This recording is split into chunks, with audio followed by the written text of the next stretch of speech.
Antes de que Adán respirara el aliento de vida, antes de que Eva caminara por el jardín y el fruto prohibido brillara como una promesa silenciosa entre los árboles, algo ya había sucedido. Un secreto enterrado entre las líneas de las escrituras, velado bajo el peso de las traducciones, las doctrinas y el tiempo. Cuando miramos al Edén, imaginamos el comienzo de todo. Pero, ¿y si no fuera el verdadero inicio? ¿Y si, tras los bastidores celestiales, una rebelión ya estuviera en marcha? Una guerra de voluntades, no entre humanos, sino entre seres mucho más antiguos, mucho más poderosos. Las palabras del Génesis comienzan con «en el principio», pero no nos dicen de qué principio se trata. No es el principio de Dios, porque Él es eterno.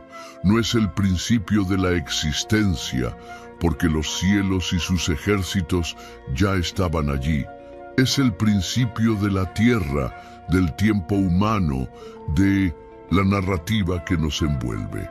Pero en los cielos ya se había desarrollado otra historia, un conflicto que culminaría en el surgimiento del mal. No como algo creado por Dios, sino como el resultado de una elección. Ángeles, también llamados Bene Elohim, decidieron algo impensable, desafiar el orden eterno. ¿Pero por qué? ¿Qué podría llevar a seres creados en la presencia directa de Dios a rebelarse?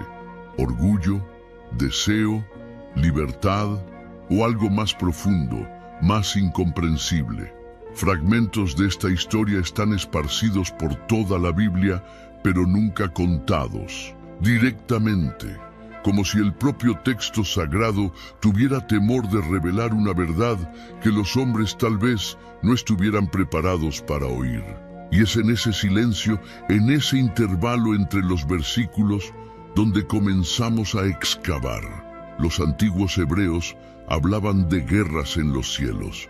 Profetas tenían visiones de tronos, multitudes celestiales y juicios eternos. El libro de Job, por ejemplo, menciona a los hijos de Dios presentándose ante el Altísimo, una reunión celestial muy anterior a la creación del hombre.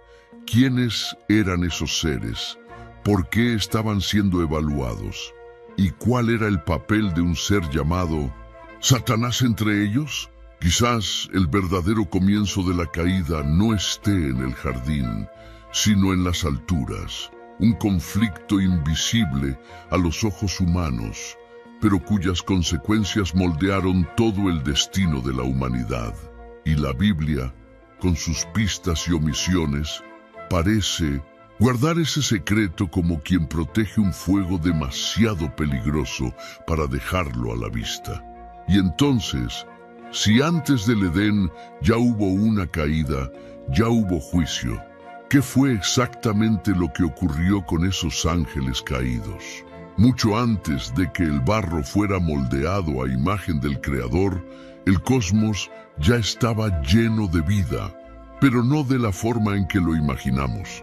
Entre las palabras que más confunden a estudiosos y lectores de la Biblia está Elohim, comúnmente traducida como Dios. Esta palabra lleva una pluralidad implícita. En esencia, no se refiere solamente al Dios Supremo, sino también a una clase de seres celestiales que habitaban las regiones invisibles mucho antes de que el hombre existiera. ¿Quiénes eran los Elohim y por qué sus historias fueron silenciadas? Con el tiempo, estos seres no eran meros mensajeros alados, como los ángeles popularizados por el arte medieval. Eran entidades de poder, gloria y autoridad.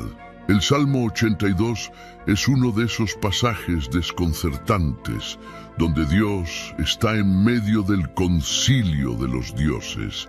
Sí, un tribunal celestial donde el propio Creador reprende a otros Elohim por sus injusticias. Vosotros sois dioses, hijos del Altísimo, pero como hombres moriréis. ¿Qué significan estas palabras? ¿Sería posible que incluso antes del Edén ya existiera una estructura celestial compleja, con jerarquías, leyes e incluso corrupción? El libro de Job amplía ese panorama. Allí, los hijos de Dios, una expresión usada para estos seres espirituales, se presentan ante el Altísimo, pero entre ellos hay un nombre conocido, aunque aún enigmático: Satanás. No como el enemigo final, sino como un acusador, una figura legal dentro de ese tribunal celestial. No actúa en secreto, sino que participa en un sistema de justicia que escapa a nuestra comprensión. Esto nos lleva a preguntarnos, ¿cuántos otros, como él, estaban allí? ¿Cuántos Elohim caminaron por esa delgada línea entre la luz y las tinieblas? Esos Elohim, por lo que parece, no eran solo observadores. Tenían funciones, responsabilidades, dominios. Algunos interpretan Deuteronomio 32:8 como evidencia de que, en la división de las naciones tras Babel, a cada pueblo se le asignó un Elohim como responsable espiritual, una idea que resuena con tradiciones antiguas sobre dioses tribales y patronos celestiales. Pero si estos seres recibieron autoridad sobre la humanidad, ¿qué ocurrió cuando decidieron abusar de ella? Y más aún, ¿por qué ese sistema celestial ya necesitaba justicia incluso antes de la creación del hombre? Estos fragmentos nos conducen a un cuadro mucho más vasto de lo que se nos enseña. La Biblia, cuando se lee con ojos atentos, revela que el drama humano es solo un capítulo tardío en una historia de dimensiones cósmicas. Y entre los Elohim, algunos eligieron recorrer un camino de rebelión y pagar el precio por ello. Pero, antes del juicio hubo una rebelión, una que no está registrada en Génesis, y aún así lo cambió todo. Curiosamente, Génesis, el libro que debería contar el principio de todas las cosas, no menciona el origen del mal en los cielos. No hay una descripción clara de la rebelión angelical, del conflicto que habría puesto a los ejércitos celestiales en ruta de colisión. Solo sentimos sus reverberaciones, un jardín custodiado por querubines armados, una serpiente que ya conoce el engaño, una humanidad creada ya bajo amenaza. Algo ocurrió, algo grande, algo devastador, pero no está allí, al menos no abiertamente. Es como si la Escritura susurrara y no gritara ese evento. Una revuelta, un motín entre los tronos celestiales. Profetas más tarde hablarían en metáforas y visiones. Isaías menciona una estrella caída, Lucifer, que quiso ascender por encima de las estrellas de Dios. Ezequiel describe a un querubín protector que caminaba entre piedras de fuego, hasta que se halló maldad en él. Pero estos textos a menudo son relegados a la poesía, cuando tal vez sean registros cifrados de algo real, una sublevación celestial que desestabilizó todo el orden. La ausencia de este evento en Génesis es reveladora, no por descuido, sino tal vez por elección. Moisés, el autor tradicional, escribió para un pueblo recién liberado de la idolatría egipcia. Sería prudente mencionar a otros dioses, otros seres poderosos que alguna vez caminaron en la presencia de Dios y luego cayeron. La respuesta parece ser no. El silencio de Génesis quizás sea una protección, pero los ecos de esa revueltas son inevitables. Están en las palabras de Jesús cuando dice que vio a Satanás caer del cielo como un rayo. Están en el Apocalipsis, donde Miguel y sus ángeles luchan contra el dragón y los suyos. y están en los textos antiguos que no entraron en el canon bíblico, pero que sobrevivieron como sombras de lo que fue olvidado. Esa revuelta, por lo que todo indica, no fue un acto aislado, no fue solo un ser rebelándose, sino un grupo de Elohim, tal vez liderados por quien un día fue el más brillante entre los querubines. Una rebelión contra la autoridad, contra los límites impuestos, contra el plan divino que, según algunos estudiosos, ya preveía la creación del hombre, una criatura inferior que algún día juzgaría a los propios ángeles. Eso habría sido la gota que colmó el vaso para muchos. Imagínalo, seres de luz, de poder inimaginable, confrontando al Creador por no aceptar su papel frente a un futuro dominado por mortales. Un juicio fue iniciado, pero no finalizado. La tierra aún sería el escenario y el hombre la pieza clave, pero antes los caídos sellarían un pacto que lo cambiaría todo. Entre todos los textos que quedaron al margen de las escrituras canónicas, ninguno provoca más fascinación e inquietud que el libro de Enoc, una obra antigua, reverenciada por comunidades judías y citada directamente por autores del Nuevo Testamento, incluso Judas, hermano de Jesús, pero que misteriosamente fue excluida de la mayoría de las Biblias modernas. ¿Por qué? ¿Qué contiene en sus páginas que incomodaría tanto a los guardianes de la ortodoxia? Enoc, el séptimo después de Adán, es presentado en la Biblia como alguien que caminó con Dios y ya no fue hallado, porque Dios se lo llevó. Pero en su propio libro, él revela lo que habría presenciado: la caída de los vigilantes. Estos ángeles, encargados de vigilar y proteger la tierra, rompieron con su propósito sagrado y tomaron esposas humanas, no por amor, sino por deseo. Una transgresión que violó los límites entre cielo y tierra, espíritu y carne. La narrativa de Enoc es vívida, desconcertante. Describe cómo estos ángeles descendieron al monte Hermón, donde sellaron un pacto sombrío, jurando jamás dar marcha atrás. Sus nombres están listados uno por uno, al igual que sus funciones. Azazel, por ejemplo, habría enseñado a los hombres el uso de armas, mientras otros revelaron hechicerías, astrología, cosméticos e incluso métodos para provocar abortos. No se trataba solo de encuentros amorosos, era la transferencia de un conocimiento prohibido, una especie de corrupción del plan divino para la humanidad.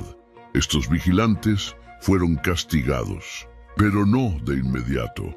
Sus acciones engendraron hijos, los Nefilim, y esparcieron el caos sobre la tierra. Enoc, elegido por Dios como mediador, habría sido llevado a los cielos para interceder por los caídos. Pero la respuesta divina fue categórica. No habría perdón. Los vigilantes serían encadenados en los abismos hasta el día del juicio final. Esta parte de la historia es tan audaz, tan llena de elementos sobrenaturales, que muchos la clasificaron como mitología, pero su eco está por toda la Escritura. Pedro y Judas hablan de ángeles encerrados en abismos tenebrosos. El Apocalipsis menciona estrellas caídas y pozos sin fondo, y más aún, el nombre Azazel, aunque casi borrado de la Biblia, reaparece en el ritual del Yom Kippur, el día de la expiación, donde un macho cabrío era enviado al desierto para Azazel. ¿Coincidencia? ¿O un recuerdo codificado de un ser que marcó profundamente la historia de la caída? El libro de Enoc fue prohibido, pero nunca olvidado. Y ahora, mientras el mundo moderno intenta redescubrir estos enigmas, la pregunta resuena. ¿Qué más está escondido en las sombras de esta antigua rebelión?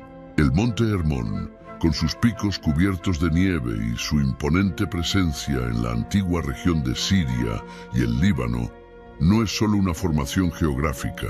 En la narrativa apócrifa de Enoc, se convierte en el escenario de uno de los momentos más perturbadores de la historia celestial, el pacto de los 200 ángeles caídos. Allí, los llamados vigilantes descendieron, no por accidente, sino por decisión propia, un acto de rebelión organizado, sellado con un juramento. Ya no era un simple desliz, era una conspiración. El texto describe el lugar con una precisión casi ritual. Los 200 ángeles se reunieron y juraron no volver atrás en su propósito, unirse a las hijas de los hombres, liderados por un ser llamado Semjasá, que temía ser el único en cargar con la culpa si los demás retrocedían. Los ángeles sellaron allí un compromiso validado por el cielo y la tierra. Desde entonces, el monte Hermón pasó a llevar ese nombre debido al juramento, del hebreo Jerem, que implica maldición. Así, aquel monte se convirtió no solo en un punto geográficamente elevado, sino espiritualmente maldito. Los vigilantes no solo estaban desobedeciendo una orden, estaban interfiriendo en el curso de la humanidad. Con su unión prohibida, no, solo crearon una nueva raza, los Nefilim, sino que también introdujeron prácticas que alterarían profundamente la vida de los hombres. Como antiguos dioses, enseñaron la forja de armas, encantamientos, astrología e incluso las artes de la seducción y la guerra. Esa transmisión de conocimiento celestial, fuera de contexto, aceleró la corrupción de la humanidad. Lo que debía ser evolución se convirtió en destrucción.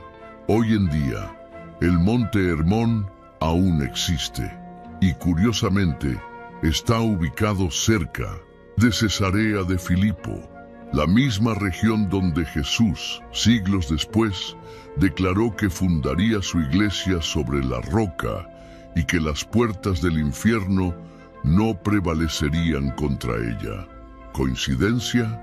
¿O una declaración directa en el territorio donde el infierno, según los antiguos textos, había comenzado a manifestarse?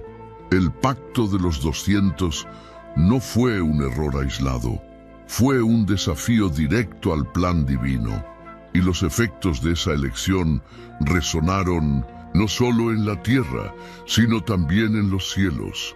La balanza de la justicia divina fue activada, pero el juicio aún estaba por venir. Antes, los frutos de esa unión profana esparcirían terror sobre la tierra, gigantes, monstruos, destrucción. Una época en la que los propios cielos parecían lamentar lo que había sido desencadenado.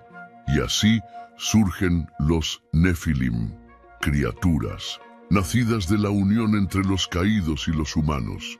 Pero, ¿qué eran exactamente? ¿Y por qué su existencia fue tan catastrófica? Los vigilantes no descendieron a la tierra con las manos vacías. Trajeron consigo algo que, para los antiguos, era indistinguible de la magia, pero que hoy, en nuestro mundo lleno de tecnología, puede verse desde otra perspectiva.